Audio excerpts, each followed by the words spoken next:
शहरयार को सिंदबाद की यात्राओं की कहानी सुनकर बड़ा आनंद हुआ। उसने शहरजाद से और कहानी सुनाने को कहा। शहरजाद ने कहा कि खलीफा हारून रशीद का नियम था कि वह समय समय पर वेश बदलकर बगदाद की सड़कों पर प्रजा का हाल जानने के लिए घूमा करता था।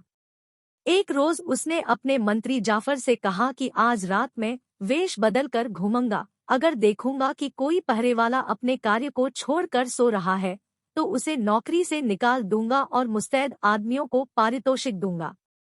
मंत्री नियत समय पर जासूसों के सरदार मसरूर के साथ खलीफा के पास आया और वे तीनों साधारण नागरिकों के वेश में बगदाद में निकल पड़े।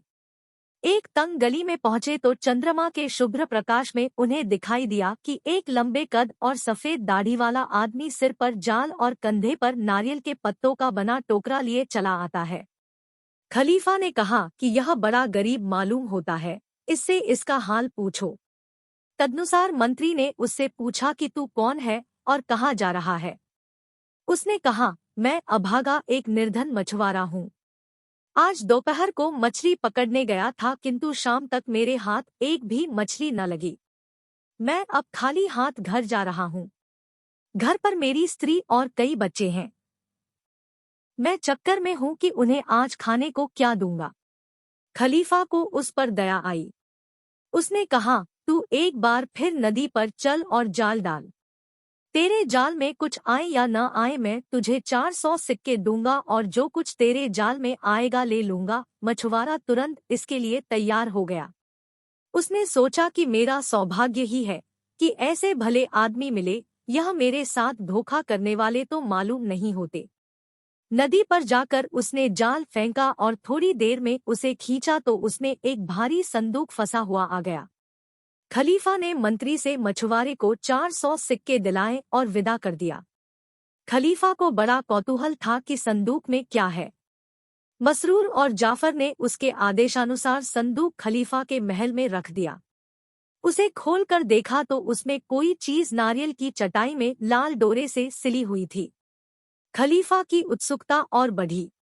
उसने छुरी से सीवन काट डाली और देखा कि एक सुंदर स्त्री का शव टुकड़े टुकड़े करके चटाई के अंदर सी दिया गया था। खलीफा यह देखकर अत्यंत क्रुद्ध हुआ। उसने मंत्री से कहा, क्या यही तुम्हारा प्रबंध है? मेरे राज्य में ऐसा अन्याय हो कि किसी बेचारी स्त्री को कोई काट कर संदूक में बंद करके नदी में डाले, यह मैं सहन नहीं कर सकता। या तो तुम इसके हत्यारे का पता लगाओ या फिर तुम्हें और तुम्हारे 40 कुटुंबियों को फांसी पर चढ़ा दूंगा। मंत्री कांप गया और उसने कहा, सरकार मुझे कुछ समय तो दिया जाए कि मैं हत्यारे का पता लगाऊं। खलीफा ने कहा कि तुम्हें 3 दिन का समय दिया जाता है। मंत्री जाफर अत्यंत शोकाकुल होकर अपने भवन में आया और सोचने लगा कि 3 दिन में हत्यारे का पता कैसे लग सकता है, और पता लगा भी तो इसका प्रमाण कहाँ मिलेगा कि यही हत्यारा है। हत्यारा तो कब का नगर छोड़ भी चुका होगा। क्या करूं? क्या किसी आदमी पर जो पहले ही कारागार में है इस हत्या का अभियोग लगा दूं? किंतु यह बड़ा अन्याय बल्कि मेरा अपराध होगा कि मैं जानबूझकर किसी निरपराध को दंड दिलवाऊं। कयामत में भगवान को क्या मुंह दिखाऊंगा। मंत्री ने सारे सिपाहियों हवलदारों को आज्ञा दी कि स्त्री के हत्यारे की 3 दिन में खोज करो, वरना मैं मारा जाऊंगा और मेरे साथ मेरे कुटुंब के 40 व्यक्ति भी फांसी पाएंगे। वे बेचारे 3 दिन तक घर घर जाकर हत्यारे की खोज करते रहे किंतु हत्यारे का कहीं पता न चला। 3 दिन बीत जाने पर खलीफा के आदेश पर जल्लाद जाफर और उसके 40 कुटुंबियों को पकड़कर ले आया और खलीफा के सामने हाजिर कर दिया। खलीफा का क्रोध अभी शांत नहीं हुआ था। उसने आज्ञा दी कि सबको फांसी दे दो। जल्लाद के निर्देशन में फांसी की 41 टिकटियां खड़ी कर दी गई। नगर में मुनादी करवाई गई कि खलीफा के आदेश से मंत्री जाफर और उसके 40 कुटुंबियों को फांसी दी जाएगी। जो आकर देखना चाहता है देख ले। सारे नगर में यह मालूम हो गया कि किस अपराध पर मंत्री और उसके कुटुंबी फांसी पर चढ़ाए जा रहे हैं। कुछ समय के बाद मंत्री और उसके 40 कुटुंबियों को टिकटियों के नीचे लाया गया और उनकी गर्दनों में रस्सी के फंदे डाल दिए गए। वहां पर बड़ी भारी भीड़ जमा हो गई। बगदाद के निवासी मंत्री को उसके शील और न्यायप्रियता के कारण बहुत चाहते थे। उन्हें उसकी मृत्यु पर बहुत शोक हो रहा था। सैकड़ों लोग उसकी गर्दन में फंदा पड़ा देखकर रोने लगे। इस पर भी खलीफा का इतना रोब था कि किसी का साहस मंत्री के मृत्यु दंड का विरोध करने का नहीं पड़ रहा था।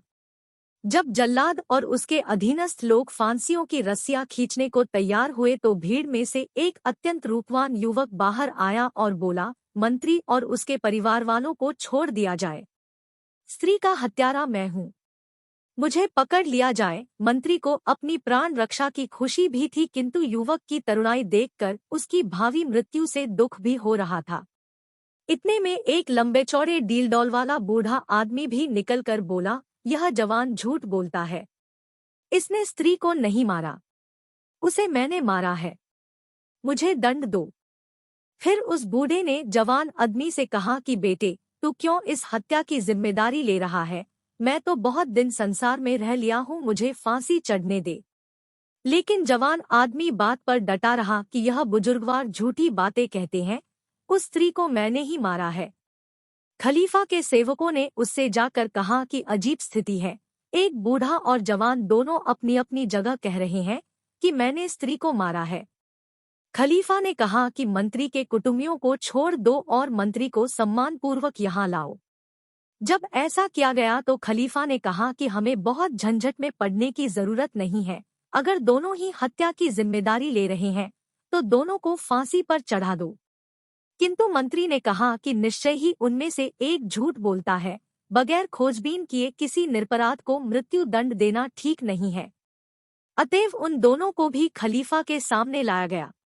जवान ने भगवान की सौगंध खाकर कहा कि मैंने 4 दिन हुए उस स्त्री का वध किया था और उसकी लाश टुकड़े टुकड़े करके संदूक में बंद नदी में डाल दी थी। अगर मैं झूठ कहता हूँ तो कयामत के दिन मुझे अपमानित होना पड़े और बाद में सदा के लिए नरक की अग्नि में जलूं। इस बार बूढ़ा कुछ न बोला।